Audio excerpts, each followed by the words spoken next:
Are you guys ready for my most hippie-ish video ever? This is about homemade peanut butter. I even wore my hippie sweater for the occasion here.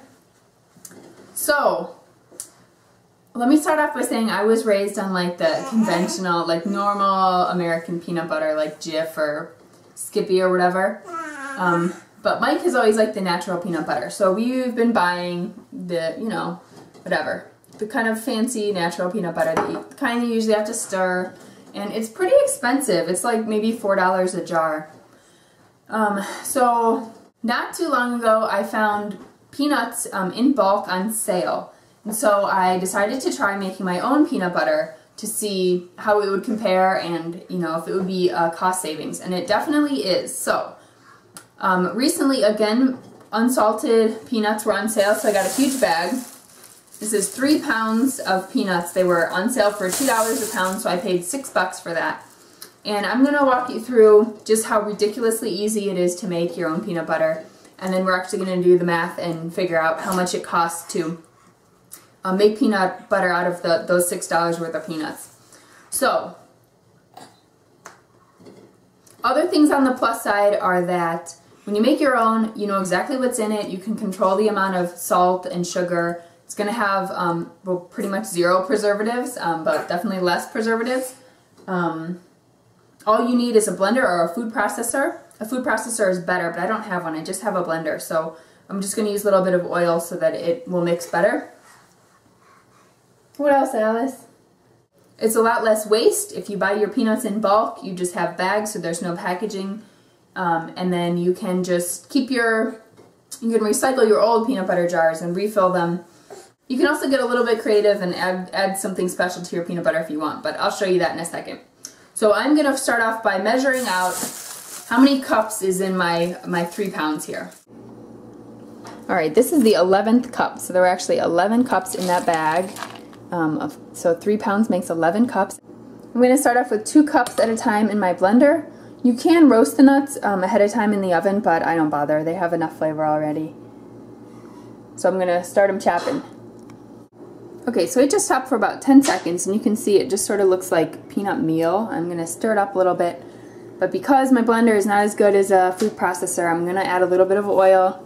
I'll just start with probably half a teaspoon. I would use peanut oil, but I'm out, so I'm using corn oil today. If you wanted to add a little dash of salt sort of to taste, you could add that in now too.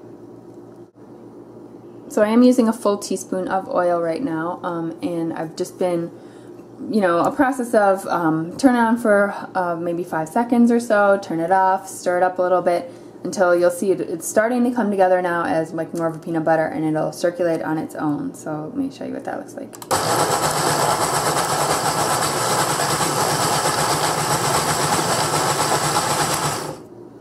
So I'm going to keep going like that until it gets to my desired consistency. You can make it more or less chunky, whatever you like. So it's been about a full minute, and you can see it looks like real peanut butter now. I like to add just a little bit of honey to mine, just for a tiny bit of sweetness. I'm not going to give the baby peanut butter under a year anyway, and I wouldn't give her honey, so not worried about that. I've never used sugar, but I'm sure you can. Also, this is the time when you can add something a little bit creative if you want. I like peanut butter sometimes with a little dash of cinnamon. You can use maybe cocoa powder. Okay, so I added my drizzle of honey, and now it's all combined. I'm going to do a little taste test.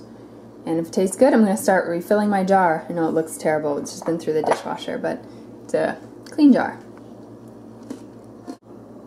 Okay, so the first batch of 2 cups of peanuts yielded half a jar. The jar is 16 ounces, so this is 1 cup of peanut butter. So we should do 4 cups of peanuts to 1 jar. I'm going to keep going with my peanuts.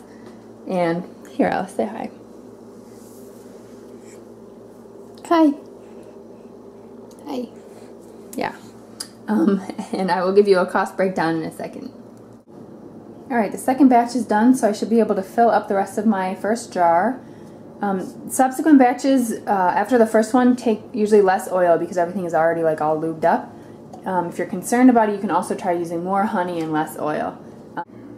Okay guys, so the second batch in the blender filled up the jar plus some. So what we're looking at is our 11 cups are going to end up making more than 3 jars of peanut butter. Since I paid $6 for all of that, it's going to work out to less than $2 a jar because the peanuts were on sale. So depending on your sale price, it could be even less than that. That's half the price of a jar of natural peanut butter. I'm just going to put the rest of the peanut butter in Tupperware. I do keep it in the fridge because it doesn't have preservatives, so it's not going to be shelf stable the way store-bought is. But something kind of cool is that normally natural peanut butter you have to like stir up. It's really annoying because the oil separates on top. And for whatever reason, the homemade stuff that has never happened to me. Maybe I use less oil, it's probably just, you know, it doesn't sit around for as long.